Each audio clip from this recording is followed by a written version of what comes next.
Yes guys, next model should and ought to दोनों का identification है चाहिए।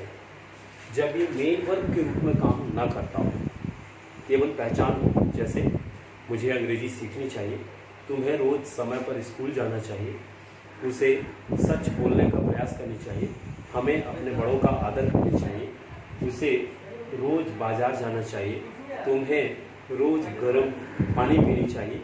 दीज टाइप्स ऑफ जब कॉन्सेप्ट हो तब या तो हम शुड का प्रयोग करते हैं या तो आउट टू का प्रयोग करते हैं। आउट टू का प्रयोग आप चाहिए में तब करेंगे जब आपके सेंटेंस का भाव हो मोरालिटी को प्रेजेंट करने का। मोरालिटी मतलब नैतिक कर्तव्य, नीतिगत कर्तव्य। नीतिगत कर्तव्य का मतलब होता है हमें देश की सेवा करनी चाहिए, हमें अपने बड़ों का आदर करनी चाहिए, हमें भगवान की प्रार्थना करनी चाहिए कि जब बात हो तो ये हमारे नीतिगत कर्तव्य होते हैं। और इस भाव को दर्शाने के लिए आपको आउट टू की सहायता लेनी है, आउट टू का प्रयोग करना है। यदि सेंटेंस में भाव हो कर्तव्य का बोध कराने का अर्थात ड्यूटी, उद्देश्य बताने का अर्थात पर्पस, बाध्यता किसी चीज में दबाव बताना हो ऑब्लिगेशन, संभावना दर्शानी हो पॉसिबिलिटी, सलाह दे रहे हैं तब एडवाइस में, यदि चाहिए आता हो सेंटेंस में तब हमें शुड का प्रयोग करना है। क्लियर होगी बात। अब इन दोनों के लिए यदि हम फार्मूला बनाएं तो पॉजिटिव का हमारा फार्मूला बनेगा सब्जेक्ट प्लस शुड या फिर और two plus V1 plus object और तुम्हें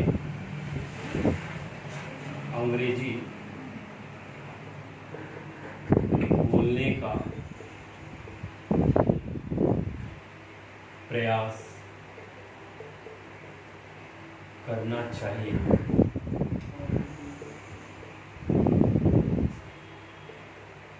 यदि सामने वाले की प्रति हमारा सलाह है, एडवाइस है, तब हम क्या प्रयोग करेंगे? शुड का प्रयोग करेंगे, क्योंकि एडवाइस का अर्थ देता है शुड। तो ये हो जाएगा यू शुड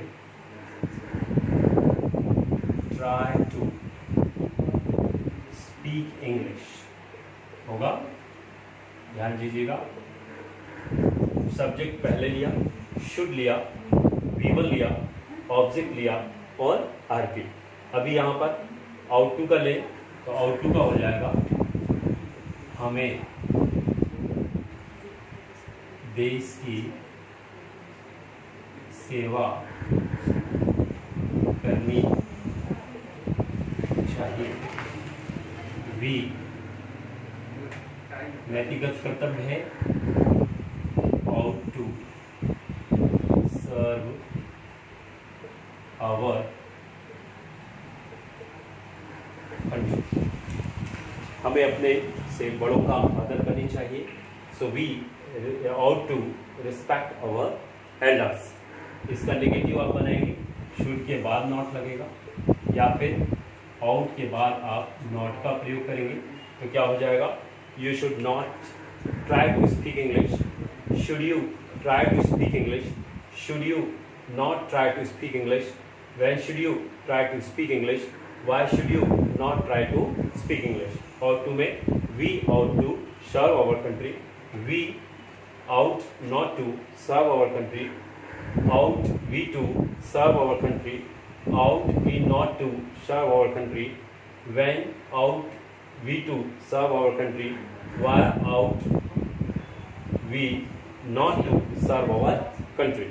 इस तरीके से positive, negative, interrogative, interronegative, WH negative के सेंटेंसेस की प्रैक्टिस इन उद्देश्यों को बताना हो तो शुड का प्रयोग करके, और नीतिगत कर्तव्य को बताना हो तब आपको आउट टू का प्रयोग करके इन विचारों का इंग्लिश रूप या इंग्लिश का ट्रांसलेशन हमारे द्वारा किया जा सकता है। फिर इसके हम पास्ट फॉर्म में चले तो पास्ट फॉर्म में आपको ध्यान देना है शुड हैव, आउट टू का पास्ट फॉर्म बनना नहीं है, शुड हैव रहेगा। और शुड हैव पहचान देता है चाहिए था, चाहिए था का वाक्य या चाहिए था के हिंदी सेंटेंस का इंग्लिश ट्रांसलेशन आप बना पाएंगे कमांड या मॉडल शुड प्लस हैव के साथ। शुड प्लस हैव पहचान देता है चाहिए था, उसे कोई काम करना चाहिए था, तुम्हें स्कूल जाना चाहिए था, उसे अपना होमवर्क समय पर करना चाहिए था, मुझे बच्चों को अंग्रेजी सिखाना चाहिए था। These types of concepts या these types of sentences we translate into English according to should have model। Formula इसका बनेगा सब्जेक्ट आएगा plus should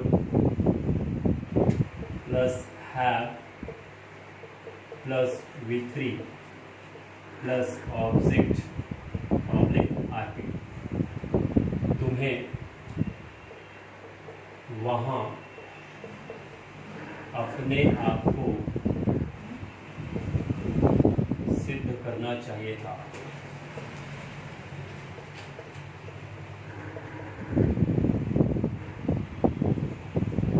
You should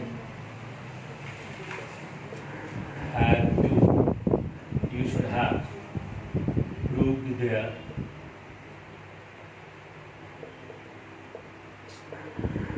yourself।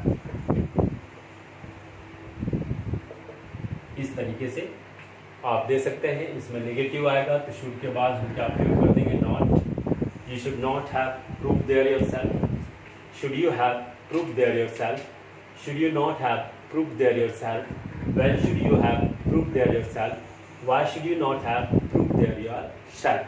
Positive, negative, interrogative, interronegative, WH और WH के नेगेटिव के sentences का बखूबी इस मॉडल के थ्रू हमारे द्वारा ट्रांसलेशन किया जा सकता है, जिसके हिंदी अनुवाद के अंत में चाहिए था आता हो। ये बात हो गई एक्टिव वॉइस की। पैसिव वॉइस में क्या होगा, शुड का पैसिव होगा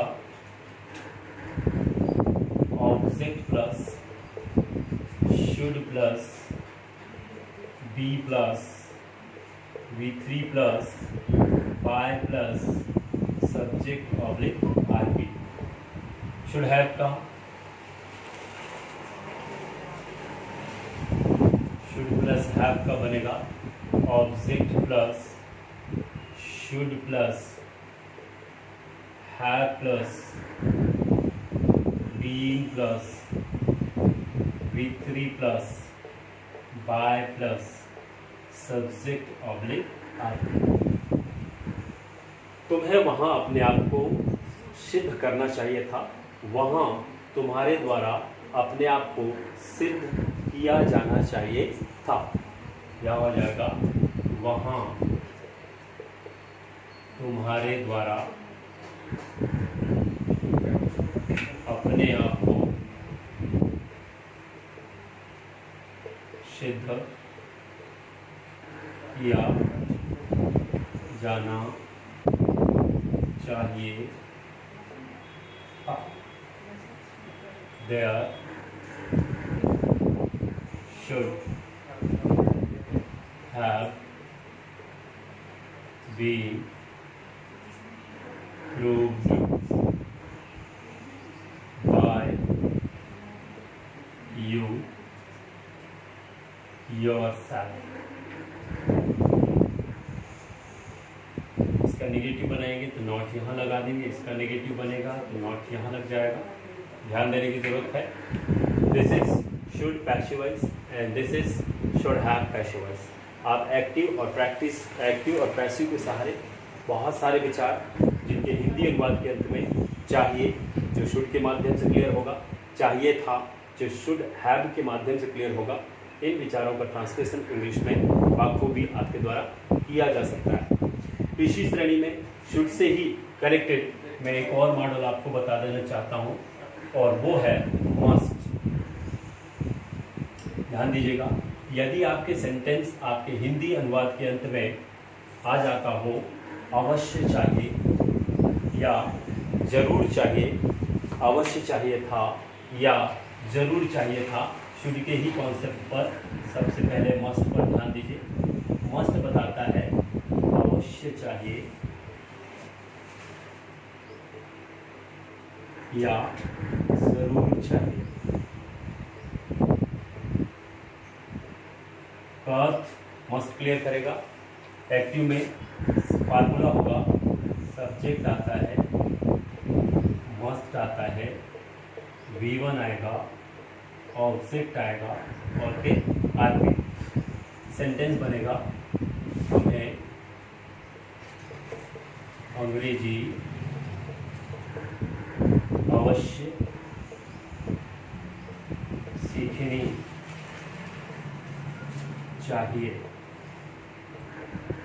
या फिर तुम्हें अंग्रेजी जरूर सीखनी चाहिए का कॉन्सेप्ट यदि हम स्पष्ट करेंगे तो शुड क्लियर नहीं करेंगे, उसके लिए आप मस्ट का प्रयोग करेंगे। ये हो जाएगा you must learn English. Negative you must या you mustn't learn English, you must not learn English. Must you learn English, must you not learn English. When must you learn English, why must you not learn English. इसका this is active and this is passive. Passive में हो जाएगा object आएगा, must आएगा, B आएगा, V3 आएगा, bye आएगा, subject and article. अंग्रेजी तुम्हारे द्वारा जरूर सीखी जानी चाहिए। अंग्रेजी तुम्हारे द्वारा जरूर सीखी जानी चाहिए। यहाँ हो जाएगा English must be learn by you. Negative not यहाँ लगेगा। English must not be learn by you, must English be learn by you, must English not be learned by you. When must English be learned by you? Why must English not be learned by you? This is active and this is passive on the topic of must. इसका past form बनाएंगे तो past form बनेगा हमारा must have। must have बताता है अवश्य चाहिए था या जरूर चाहिए था।